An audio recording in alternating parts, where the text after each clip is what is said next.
finally आङो दा गामियाव दंफैयो बेजों लोगोसे आङो भिडिअ मोनसे लाबाय दिनैहाय दादे आंखौ काराव थिखोनायलाय आं जोबोर मोजां मोनदों गाखोफैनो मोनाखैमोन लोगोफोर दोनला हले फार्स्ट टाइम गाखोनो मोनबाय कारावहाय माबा मोनसे बुंनो गोसो दं नामा दादालाय बे भिडिअनि गेजेरजोंहाय खुलुमबाय नोंथां साफ्रोम भिउअर्सनिसिम आलुआ दिनै गामियाव दंफैयो ओमफ्राय गामियाव दंफैनायजों लोगोसे आङो आलुखौ लोगो मोनबाय गोसोखौ गोजोननाय मोनबाय आरोना आलुखौ लोगो मोननानै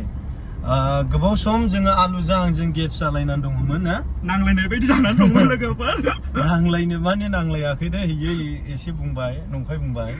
माने आंबो आंनि लामाजों थांबाय दंमोन बिथाङाबो गावनि लामाजों थांबाय दङ नंगौ नाङा ने नंगौ ओमफ्राय दिनै लोगो मोननायलाय आङो आलुखौहाय दसे सम रायज्लायबाय ओमफ्राय लामा लामा गिदिंबाय आरोखि लोगोफोर ओमफ्राय दा आलुआ माबोरै दं माबोरै गैया एसे खोन्थाना हरदो बेबायदिनो मोजाङै दं लोगोफोर मानो होनना बुङोब्ला बेबायदि जायगा फुरानाखौ नुफैला एसेब्लाबो इन्ट्रेस्ट मोनो मानो होनना बुङोब्ला फुराना जायगाया ओरैबायदि मोजां नै लोगोफोर नायलांदो भिडिअआवहाय नों सानबेसे थाफैगोन न'आवलाय सप्तासे ने सप्तासे ओरैबायदि मोजां जायगा लोगोफोर बेबायदि जायगा नुफेराखैमोन आङो ओरैबायदि हाग्रा जाबाय माथो नै साननैसोनि उनाव जोङो फुल भिडिअ लाबोगोन लोगोफोर दिनै सर्टकाट दादानो इमारजेन्सि जानायलाय बेनिखायनो भिडिअखौ बेखिनिल' लाबोदों आरो लोगोफोर